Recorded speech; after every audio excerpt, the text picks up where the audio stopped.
The bartenders. A review of the history of the presence of women in our armed forces would be unfair if we did not mention the heroic bartenders or water carriers of the Spanish Army, although they did not have military status.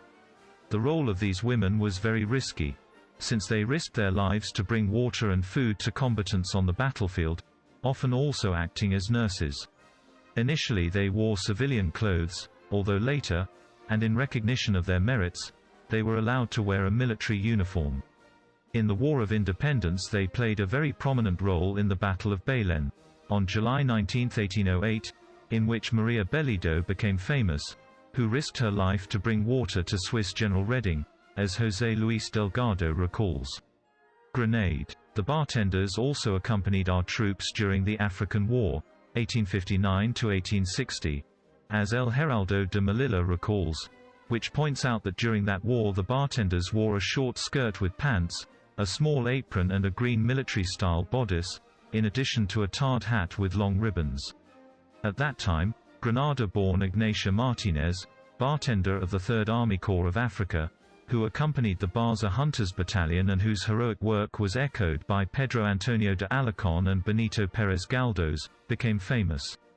Ignacia was like a mother to her soldiers, not only providing them with victuals, but also wiping sweat from their foreheads with her apron and inspiring courage, respect and enthusiasm to the men, and even saving the lives of many of them. Another famous bartender was Juana Martinez Lopez, who together with another bartender Maria Gómez Gil accompanied the Spanish troops on the road to Mount Aruit in 1921, where she showed great courage, caring for the wounded, helping Lieutenant in his last moments.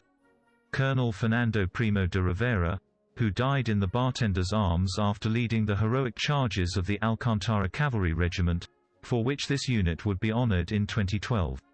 Juana did not limit herself to being a water carrier and a nurse, but when the moment he armed himself with a rifle to fight the Rifeños, and ended their captive campaign.